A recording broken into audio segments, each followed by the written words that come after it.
Hey guys, it's been a while.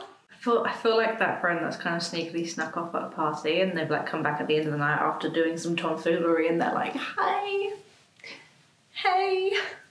So I have not posted on YouTube in over 2 years. Can't believe it's been that long. So much has happened in those 2 years. Last time I posted on YouTube, I was living in Essex with my parents, and now I'm recording this in my apartment in London, which I've been in for a year. So much has happened. If you follow me on Instagram, you might have seen me say that I just stopped posting on YouTube because I just didn't like it anymore. It just wasn't for me. Which was true. I didn't like posting on YouTube and I just didn't really like it at the time. I've also had some time to really properly think about why I didn't like it and to kind of gather my thoughts. And I've realised that there was way more to it than I originally thought. Back 2 years ago, and even further than that, when I was posting on YouTube, a lot of my content was just very fitness orientated. I was in the fitness space a lot more than I am now. Obviously, I still do fitness and wellbeing content and stuff over on Instagram and TikTok and whatever, but at that time when I was posting on YouTube, I was largely fitness stuff. So if you follow me on Instagram, if you follow me for a while, you'll probably know that my place in the fitness industry wasn't an easy one, shall we say. I kind of struggled with it a lot. I mean, don't get me wrong, when I first started out, I loved it. I was very in the fitness space and I really loved it, and that was kind of really took up a load of my personality and who I was. But the longer I spent in that space, the more I was struggling with it. Not just in like a personal mental health way, but also in like a work capacity as well. The longer I was in the fitness space, the longer I started to kind of disconnect with my content, and that also had an impact on my mental health. And I particularly struggled with it on YouTube because it's longer form content. And in a fitness capacity, that meant showing more of my body, showing more of my workouts, showing more of what I was eating, all things which over time really started to be triggers for me. And this only got worse the more and more that I was struggling in the fitness industry and the more I was bullied in the fitness industry. These became more triggers for me. And every time it would come to filming a YouTube video, I would literally feel sick doing it. And like whenever I was trying to plan content, I would just feel sick doing it. Like I didn't make that connect of I'm not happy in the fitness space and I don't like how much of me and my fitness life I'm having to show on YouTube. I didn't make that disconnect of why it was making me so unhappy. I'd be like, oh, I just hate YouTube and that's that. Which is just like not true. Like I love YouTube, I watch so much YouTube. I wasn't making the videos that I love watching. I was making content that I thought I had to make as someone who had become a part of the fitness space. And I felt kind of backed into a corner of what I had built my brand and my content up to be. And it just wasn't a true reflection of who I really have grown to be now, but also what I wanted to be doing and the content that I wanted to be making and putting out.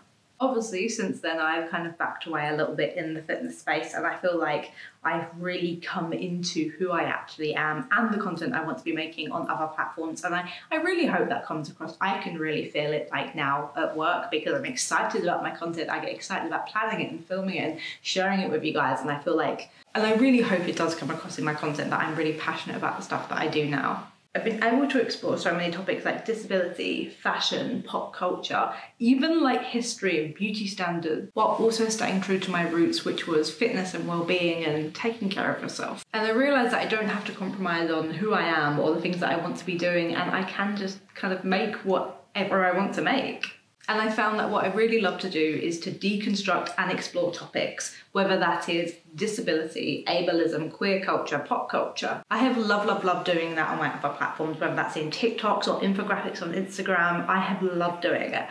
So earlier this year, I decided that one of my goals for this year would be to come back to YouTube, but not to film my workouts and not to show what I was eating and not to focus on my body, but to do video essays. I want to create video essays on topics that are important to me. Anything from the topics we've already explored on my other platforms like disability, queerness, beauty standards, pop culture, and a whole load of other topics that I haven't actually even touched on yet. Whatever the topic is, I want to take it and deconstruct it and help us all to understand it a little bit better and maybe to offer a new perspective on it. I'm really excited about it. Honestly, it's been one of the things this year that I'm most excited to do. I've already spent weeks researching said topics, but I'll be 100% honest and say that I wouldn't have had the confidence to come back to YouTube and honestly to carry on my other platforms after what I've kind of been through in the fitness space. I wouldn't have had the confidence to come back after that if it wasn't for the support of you guys on my other platforms. and helped me realise that there is a space for me and my content, and whatever I want that content to look like, it does have worth on whatever platform that is.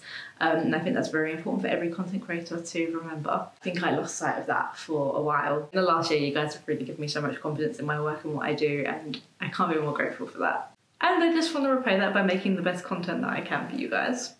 Speaking of which, our first proper video back will be tomorrow. If you are watching this, not the day that it came out, it's probably already live, so go watch it, you've travelled in time.